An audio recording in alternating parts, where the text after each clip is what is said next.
Seoul బాంబులు అంటూ అరవింద్ కుమార్ నిజాలు చెప్తే అన్ని విషయాలు బయటకు.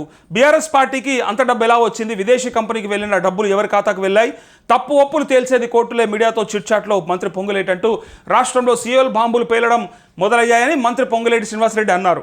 మీడియాతో మంగళవారం చిట్చాట్ చేసిన ఆయన ఫార్ములా ఈ కార్ రేసులో ఐఏఎస్ అరవింద్ నిజాలు బయట పెడితే అన్ని విషయాలు వెలుగులోకి వస్తాయని, తప్పు చేసిన వారు ఎప్పటికీ తప్పించుకోలేరన్నారు. తప్పులు ఎవరు చేశారనేది కోర్టులు తెలుస్తాయని కామెంట్ చేశారంటూ, అప్పుడు అంటే ఇది జరిగినప్పుడేమో ఈయన అందులో లేడు, ఇది జరిగినప్పుడు ఆ పార్టీలో లేడు, కానీ ఆ పార్టీతో కొన్ని రోజులు ఉన్నోడే, అలా ఎంపీగా పనిచేసినోడే, ఆ పార్టీలో ఉన్నోడే, వాళ్ళతో పాటు పని చేసినోడే.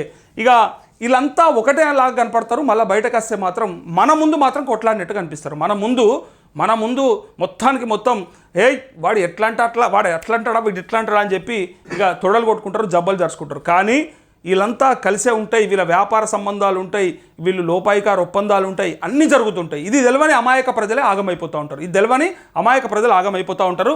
అయితే మొన్న చెప్పిన సియోల్ బాంబులు ఇప్పుడు పేలుతాయి, అరవింద్ కుమార్ ఒక్కసారి నోరిప్పిండు అనుకో, అది పక్కాగా బయటకు వచ్చేస్తాయని ఇక కేటీఆర్ని అరెస్ట్ చేయడానికి సంక్రాంతి లోపు కేటీఆర్ని అరెస్ట్ చేయడానికి ఒక నడుస్తూ ఉంది ఒక చర్చ.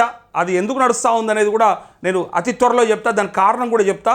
ఎక్కడికి వెళ్ళి కేటీఆర్ని మోరల్గా డిస్టర్బ్ చేస్తే, బీఆర్ఎస్ పార్టీని మోరల్గా కనుక మనం డిస్టర్బ్ చేస్తే, ఇది స్థానిక సంస్థల ఎన్నికలకు బెనిఫిట్ అవుతుందనే ఆలోచనలో వాళ్ళు ఉన్నారు. గ్రామాలల్లో కేటీఆర్ని జైల్లో పెట్టి ఎన్నికలు కనుక చేస్తే, అరే తప్పు చేసినోనికి శిక్షించిండ్రు కాబట్టే తప్పు వీళ్ళు చేయకుండా ఉంటారేమో అన్న భావన కల్పించేటట్టుగా ప్రజలని నమ్మబలికే ప్రయత్నాల్లో వీళ్ళు ఉన్నారు.